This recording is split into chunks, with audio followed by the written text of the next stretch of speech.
Hola a todos una vez más, espero que estén bien. Nosotros damos gracias a Dios porque nos permite estar el día de hoy aquí en su casa y compartiendo este mensaje con todos ustedes y damos gracias a Dios por eso.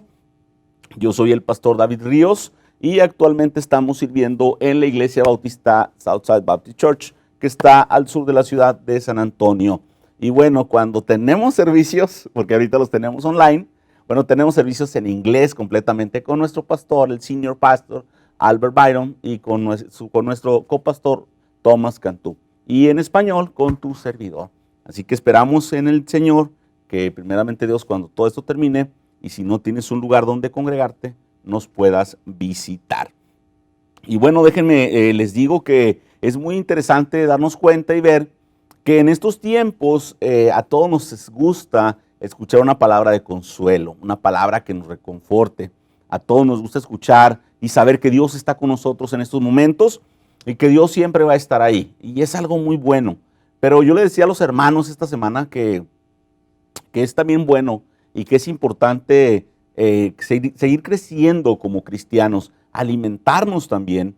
Es bueno apapacharnos y consentirnos, pero también es bueno ponernos las pilas y pensar que en medio de todo esto, Dios tiene un propósito para nosotros. Y quizá uno de los propósitos, y más que un propósito, un deber como cristiano, como hijo de Dios, o como persona que quieres agradar a Dios, es que tengamos fe en el Señor. Es que podamos tener fe en Dios y es que podamos practicarla y es que podamos compartirla.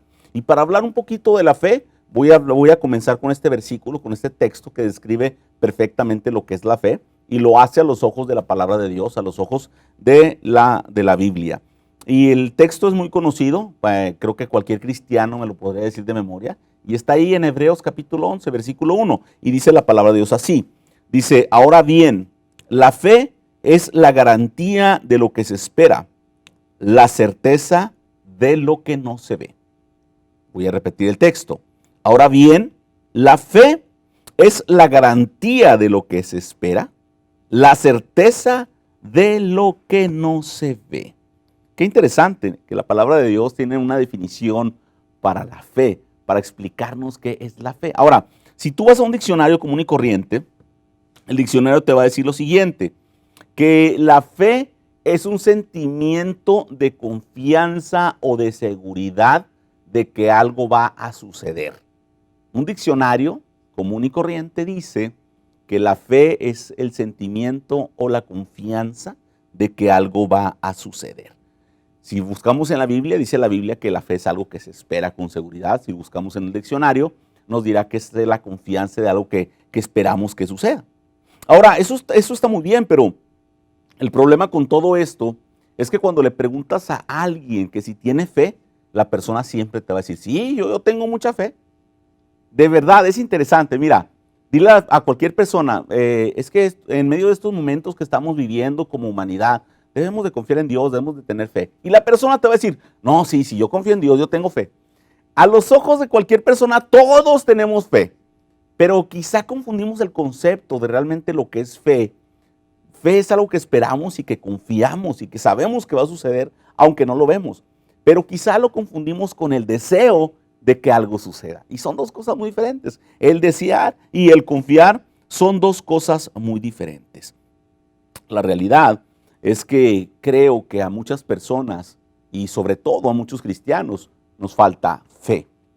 Ya que uno de los estandartes que utilizamos como cristianos es que decimos somos hijos de Dios y debemos de tener fe y debemos de confiar en nuestro Señor. Pero creo que a muchos de nosotros realmente nos falta ejercitar la fe.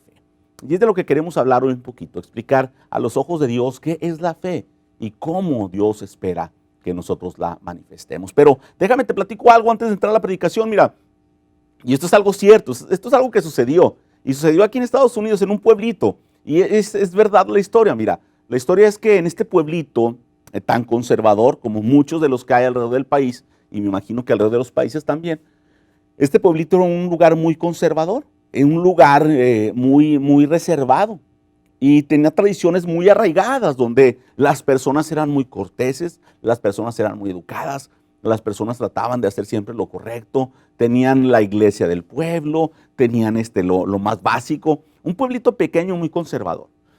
Pero lo que sucedió, y repito, eso es algo cierto, lo que sucedió fue que un hombre llega al pueblo y dice, a este pueblo le hace falta algo, le hace falta una cantina. Y este hombre dijo, en todos los pueblos no falta la iglesia, no falta la comisaría y no debe faltar una cantina, donde la gente se divierta, pensaba él. Así que este hombre fue y empezó a sacar los permisos necesarios y empezó a buscar el local para ponerlo. Y entonces, en cuanto la iglesia y el pastor se enteran de que en este pueblo tan conservador y tan arraigado a las cosas de Dios, un hombre quiere poner una cantina, el pastor inmediatamente habla con la congregación, los convoca y les dice, esto no puede pasar, esto no puede suceder. ¿Cómo es posible que venga alguien a poner una cantina en nuestra ciudad, en nuestro pueblo, este pueblo que hemos mantenido tan consagrado y que lo tenemos tan cuidado? No podemos permitir eso. Así que el pastor dice, vamos a comenzar a orar para que este hombre se le nieguen los permisos, para que algo suceda y no pueda abrir esa cantina, para que Dios detenga esa atrocidad. Y entonces el pastor empieza a congregar a la iglesia, a convocarla y lanza este reto, este desafío, y empiezan a orar como iglesia. Pero la construcción de la cantina continúa, no se detenía, continuaba y no paraba. Y entonces se daban cuenta de que los permisos, le estaban otorgando los permisos, estaba obteniendo todo lo que necesitaba. A este hombre no se le estaba dificultando para nada abrir su negocio. Así que el pastor le dice a los miembros de la congregación, tenemos que ir allá afuera y plantarnos y orar y levantar nuestras manos y clamar a Dios. Y entonces la iglesia se transporta. Y entonces varios días van ahí afuera del local y empiezan, Señor, por favor, manifiéstate, que este hombre no pueda abrir su negocio. Y ellos empiezan a orar y a clamar. Y este hombre nada más lo veía y, pues déjenlos, ellos pueden manifestarse, no hay problema. Y seguía acomodando su local, poniendo las sillas, terminando. Y entonces pone un letrero que dice Grand Opening, gran apertura. Va a hacer la gran apertura de su negocio. Y entonces el día que va a abrir su negocio ya estaba todo listo para que abriera. Y ese día en la noche hay una tormenta muy fuerte. Y uno de los rayos más grandes que se habían visto cae sobre su local. Y el rayo completamente destruye todo. Lo quema, lo parte por la mitad y lo quema. Entonces al día siguiente, pues no hubo inauguración, no se pudo abrir. Así que este hombre inmediatamente se dirige con sus abogados y ellos ponen una demanda contra la iglesia. Repito, esta es una historia real. Ellos demandan a la iglesia. Este hombre de la cantina demanda a la iglesia porque la iglesia estuvo pidiendo para que algo sucediera. Así que la demanda legal llega a la puerta de la iglesia. Ahora alguien está demandando a la iglesia. Y entonces el pastor se sorprende y dice, ¿por qué nos va a demandar? Es algo... Y entonces otra vez se conjunta la congregación y se van a corte. Y se van a corte para pelear. Y este hombre dice, yo quiero que la iglesia me pague todo, completamente me indemnice por lo que pasó. Y la iglesia dice, oye, estás pero mal de la cabeza, ¿cómo te vamos a pagar? O sea, eso es lo que pasó, por favor. ¿Cómo vas a decir que nosotros hicimos que el rey... Entonces, al final del juicio, al final de la corte, el juez dice esto y dice las siguientes palabras. Dice algo así, yo me encuentro en un dilema muy grande, dijo el juez. Dice, por un lado tenemos a una iglesia que no cree que su Dios tuvo una intervención en lo que pasó. Y por otro lado tengo un cantinero, una persona del mundo, que tiene más fe que la iglesia. Por un lado tenemos a la iglesia que no tiene fe en que su Dios le contestó. Y por el otro tenemos a un cantinero que tiene más fe en Dios que la misma iglesia. Y sabes que esas cosas creo que son las que están pasando hoy en día. Que decimos tener fe, pero realmente no tenemos fe en Dios. O no, como Dios espera que la tengamos. Así que les voy a pedir que a mí me ayuden a orar para entrar a la predicación. Solamente vamos a ver 3 puntos, los siguientes versículos que les voy a compartir. Y vamos a darle inicio a través de esta pequeña oración. Ayúdenme a orar donde se encuentren. Señor y Padre nuestro, nos acercamos a tu presencia para rogarte que nos hables y que nos bendigas. te pido con todo mi corazón que calles mi boca y que seas tú quien hable y que nos ministres a todos de igual manera, porque te lo suplico y te lo pido en el nombre de Cristo Jesús. Amén. Y bueno, les voy a pedir por favor que me ayuden a buscar ahí en la palabra de Dios, le den unas cuantas vueltas para atrás a su Biblia, y si tienes una aplicación, lo hagas también, y busques ahí en el Evangelio de Lucas, capítulo 17, versículos 5 y 6. El Evangelio de Lucas, capítulo 17, versículos del 5 al 6. Y esto me va a ayudar para explicarles mejor qué es la fe. ¿A qué se refiere el Señor cuando habla de la fe? ¿Qué es lo que pide de nosotros? Para que nosotros podamos ejercer correctamente lo que es la fe.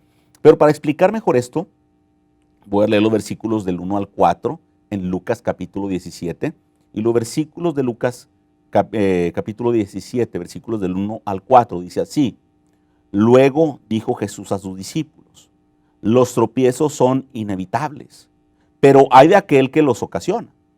Más le valdría ser arrojado al mar con una piedra de molino atada al cuello, que servir de tropiezo a uno solo de estos pequeños.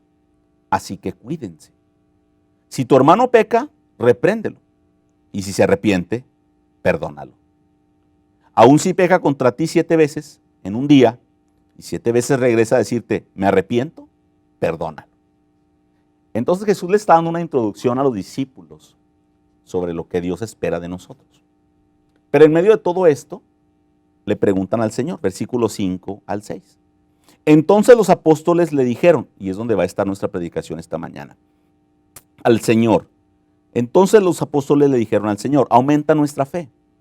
Si ustedes tuvieran una fe tan pequeña como un grano de mostaza, le respondió el Señor, podrían decirle a este árbol, desarráigate y plántate en el mar, y les obedecería. ¡Wow! Interesante, muy interesante. Y creo que es un texto muy conocido por muchos de ustedes. Pero me llama mucho la atención lo que dice el versículo 5. Dice, entonces los apóstoles le dijeron al Señor, aumenta nuestra fe. Y déjame explicarte algo muy interesante, porque mira, la fe no es algo que se aumente o que disminuye. La fe es algo que se ejercita, que tenemos que ejercitar. Es como la salvación. No es como decirle, Dios, danos mucha salvación. No, solamente te doy la salvación o no te la doy, o no la tienes o no la tienes. No es como que danos mucha salvación o danos poca salvación. Es salvación y punto. Es igual con la fe. No es como que Dios, danos más fe. No, la fe es fe solamente, pero de ti depende ejercitarla. ¿Y para qué la vamos a ejercitar? Mira, cuando tú ejercitas tu fe todos los días, en el momento que llega la prueba y el momento difícil, tu fe está tan ejercitada que está ahí para ayudarte en la prueba.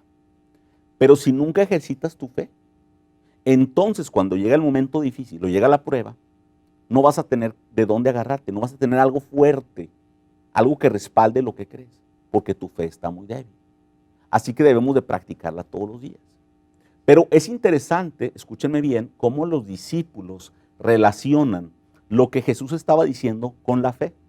Si pusiste atención a los versículos que acabo de leer, el Señor está hablando sobre el perdón de pecados a las personas que te hieren.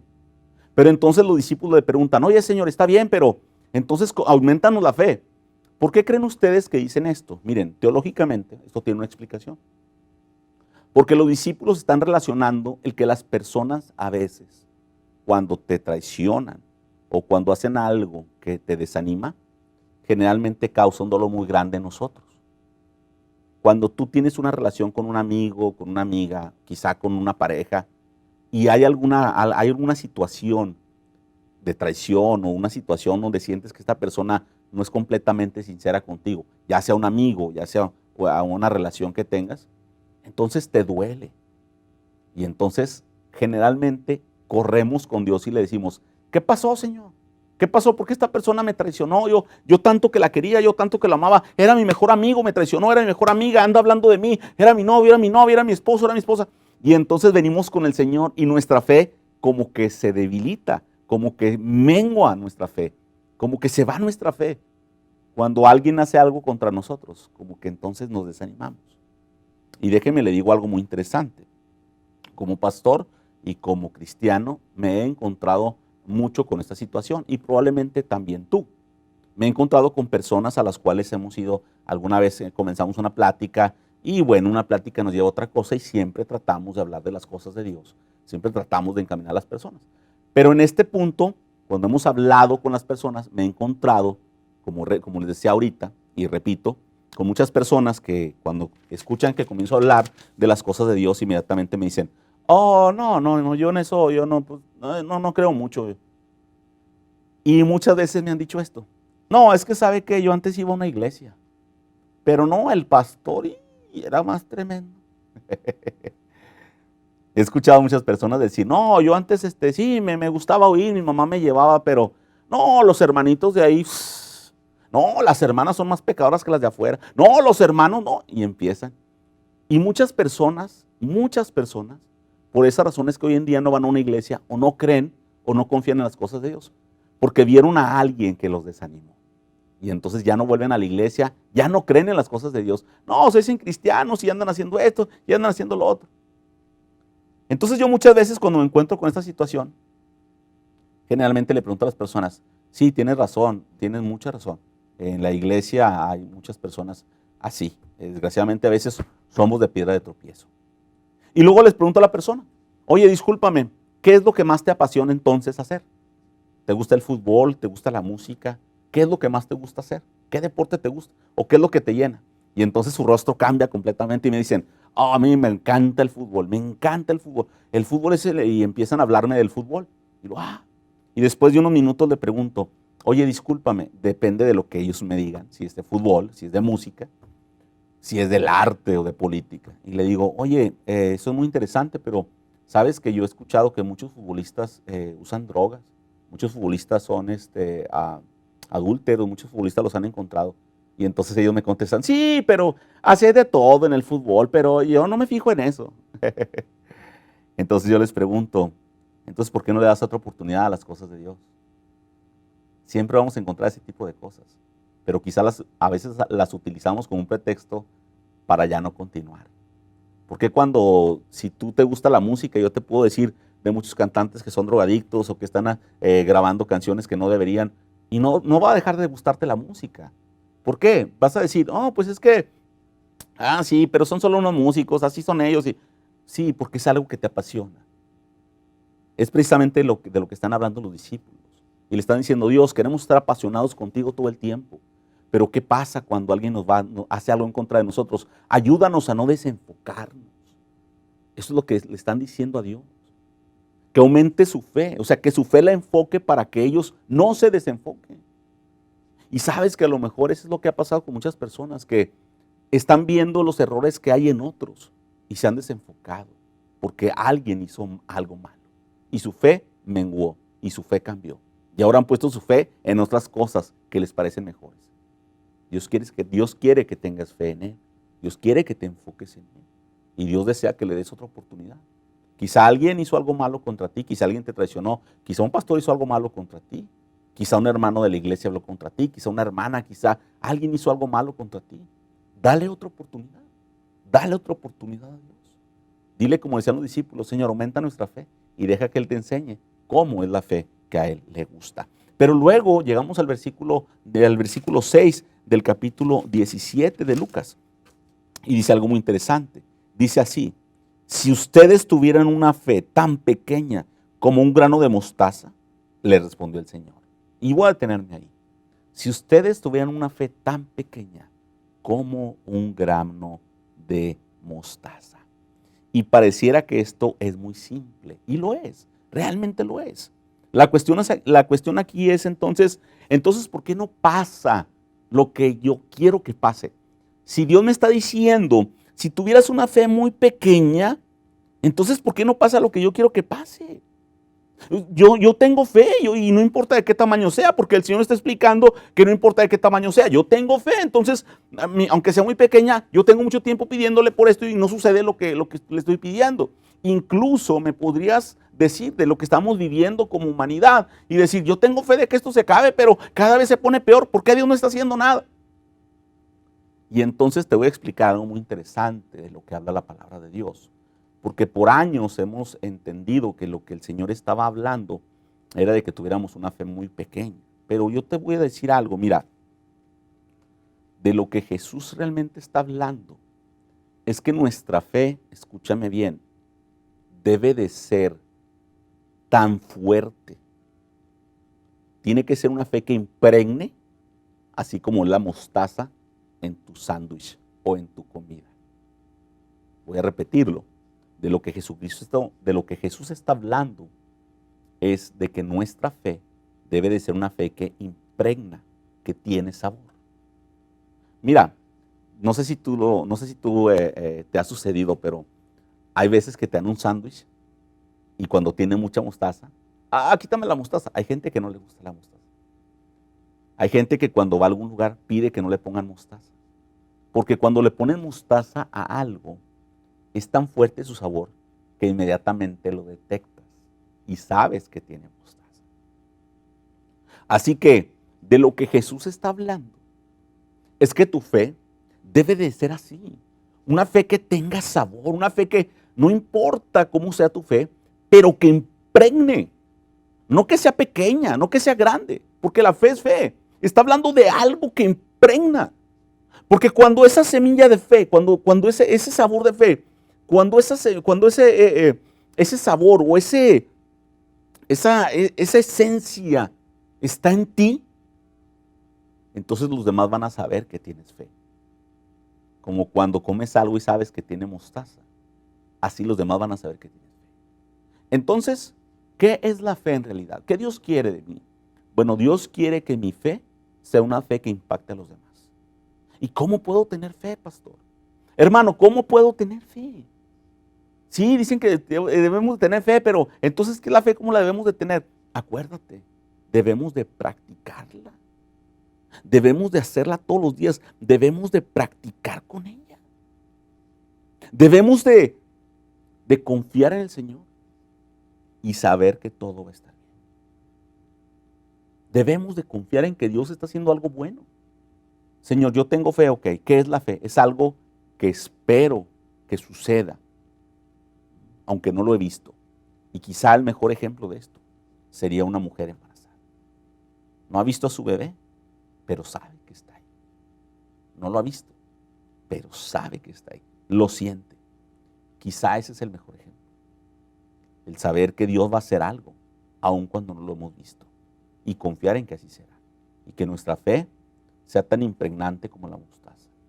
Que pueda decirle a los demás y que los demás puedan saber qué es fe a través de nuestra vida. Pero voy a continuar con el versículo y voy a terminar con esta parte del texto. Y después voy a hacer una pequeña invitación, pero voy a leer nuevamente el versículo 6 donde me quedé. Dice, si ustedes tuvieran una fe tan pequeña como un grano de mostaza, le respondió el Señor, y voy a continuar, dice, podrían decirle a este árbol, desarráigate y plántate en el mar, y le obedecería. Y entonces, cuando escuchamos estas palabras, decimos, no puede ser, no. Muchas veces lo he intentado. Dime si no lo has intentado. Creo que todos cuando somos pequeños, cuando escuchamos esto, alguna vez lo hemos intentado. Quizás has dicho, a ver, voy a ver si esto funciona. Y luego nos desanimamos porque no funciona. Bueno, es que Dios nos está explicando que debemos tener, como decía anteriormente, una fe, pero una fe genuina, verdadera, que impacte y que se impregne en los demás. Pero después, dice el Señor, vamos a tener esa habilidad de que las cosas sucedan. Y tú me vas a decir, mira, te voy a poner un ejemplo muy sencillo. Y ayúdame a hacer este ejercicio. Hazlo en tu casa. Hazlo con alguien que esté en tu casa, con alguien que vas a ver ahorita, con alguien con quien te vas a reunir. Hazlo con tu esposo, con tu esposa, con tu mamá, con tu papá, con tu hijo. Haz este ejercicio. Míralo fijamente a los ojos. Párate enfrente de esta persona. Párate enfrente de él o de ella. Y luego dile, necesito decirte algo. Ven a la mesa, vamos a platicar. Y te aseguro que van a estar como, si es tu pareja se va a preocupar. ¿Qué pasó? Si es tu mamá o tu papá te va a decir, no me quites el tiempo. Si es tu hijo, sí mamá, sí papá. Pero haz este ejercicio, dile, ven a la mesa. Y entonces se sientan los dos en la mesa. El ejercicio es el siguiente. En cuanto se siente, te vas a fijar que él o ella nunca se va a fijar a ver si la silla lo sostiene. Te aseguro que cuando se siente a platicar contigo, no va a tocar la silla para ver, me va a aguantar. No, va a llegar y se va a sentar inmediatamente y te va a decir, ¿qué me vas a decir? Eso es fe. Saber que las cosas van a suceder. Fe es pensar que la silla te va a detener sin que la toques, sin que le hagas la prueba de que está completamente fuerte para sostenerte. Solamente te sientas. Eso es fe. Cuando llegas y solamente te sientas, porque das por hecho que va a suceder. Eso es fe. Es de lo que está hablando la palabra de Dios. Si tuvieras fe, esa fe, que sabes que las cosas van a suceder, las cosas sucederían. Pero como te decía al principio, creo que a muchos de nosotros nos falta practicar nuestra fe y ejercitarla para cuando la necesitemos, esté ahí. Voy a terminar con esto, mira, y voy a hacer referencia a lo que está pasando. Y voy a hacer referencia por esta situación, porque nosotros, Dios nos ha hecho para tener fe, para ser seres espirituales llenos de fe. Pero nosotros decidimos en qué vamos a tener fe. Si en las cosas buenas o en las cosas negativas. En las cosas de Dios o en las cosas que no son de Dios. Y te digo esto por lo siguiente. Porque tristemente y desgraciadamente ahorita con lo que está pasando, muchas personas se están enfermando. Y sabes que tienen fe en que están enfermas. Y se enferman porque tienen fe en que están enfermas. Tienen fe en que se van a enfermar y se enferman. O dime si estoy mintiendo. Dime si no te duele la garganta y comienzas a pensar, ya me enfermé, ya me dio a mí también. Estornudas, a ver, voy a contarlos, a ver cuántos estornudos son porque... Y te duele algo, no vaya a ser los principios de lo que está pasando, y agarras el teléfono, principios del COVID-19. Porque tenemos fe en lo malo, tenemos fe en que puede pasar. Y Dios quiere que nosotros tengamos fe en Él, no en las cosas malas. Porque si tienes fe en las cosas malas, la fe va a actuar. Depende en lo que la deposites, la fe va a actuar. Si tienes fe en cosas buenas, va a actuar para bueno. Si tienes fe en cosas malas, va a actuar para malo. Y voy a terminar con esto, como te decía al principio. Mira, mi mamá nos contó una historia y la compartí hace algunos días con los hermanos. Mi mamá nos contó una historia. Y mi mamá dijo que cuando ella era niña, también le tocó una pandemia. Mi mamá dice, yo recuerdo que a mí también me tocó una pandemia. Yo estaba chiquilla, yo estaba pequeña, y yo escuchaba que ya se murieron tantos, y que ya se murieron tantos. Dice, después de un tiempo, fueron bastantes meses, así como ahora. Ya cuando todo pasó, la gente empezó a hacer bromas y empezó a hacer chistes de la pandemia. Y dice mi mamá, yo me acuerdo que decían mucho esto. Decían que los médicos se habían reunido y que habían hablado con la pandemia, cuando ya todo había terminado. Y le habían dicho, oye pandemia, no, te pasaste, de verdad, te pasaste. Y la pandemia les decía, ¿por qué? Tú no dijiste que solamente ibas a matar 3,000 personas. Y ¿sabes qué? Las cifras dicen que mataste a 10,000. ¿Cómo eres mentirosa? Y dice mi mamá que la pandemia les contestaba, no, discúlpenme, pero yo solo maté a 3,000. Los otros 7,000 se murieron de puro susto. Los otros 7,000 se murieron de puro susto. Y es cierto. Ten mucho cuidado en dónde depositas tu fe. Date cuenta que tienes fe, pero date cuenta en dónde la estás depositando. Porque Dios nos ha dado la bendición y nos ha dado la habilidad de ser seres espirituales que tengan fe. Ahora quiero preguntarte, ¿quieres tener fe en el Señor? ¿De verdad quieres tener fe en el Señor? ¿Quieres que tu fe sea como un grano de mostaza? No por lo pequeño, sino por lo impregnante. Entonces ayúdame a orar y pídele con fe al Señor de que tus palabras lleguen hasta su presencia. Cree lo que dice el Señor, que si confiesas con tu boca serás salvo. Si quieres tener esta fe y quieres saber que vas a estar en la presencia de Dios en cualquier tiempo, ayúdame a orar. Haz esta oración ahí donde te encuentras. Haz esta oración conmigo. Señor y Padre nuestro, este día, Dios, he escuchado lo que has dicho y yo quiero realmente llenarme de fe. Padre, quiero creerte cada palabra que dices y quiero darte otra oportunidad. Quizá en el pasado alguien me decepcionó y por eso ya no regresé a tu camino. Pero hoy quiero pedirte con todo mi corazón que me perdones, que perdones todos mis errores y mis pecados. Y quiero rogarte que por favor seas mi Señor y mi Salvador. Este día te acepto en mi corazón y te recibo como mi Dios desde ahora y para siempre. Te pido que camines conmigo. Te pido que me llenes de fe. Y te pido que me ayudes a cambiar esas cosas con las que estoy batallando. Pero una cosa más te pido, que por favor anotes mi nombre en el libro de la vida. Porque te lo suplico, porque te lo pido y porque te lo ruego, en el nombre de Cristo Jesús. Amén. Y bueno, déjame decirte que si tú hiciste esta oración, nos volveremos a ver, si no en esta vida, en la otra. Que Dios te bendiga. Hasta pronto.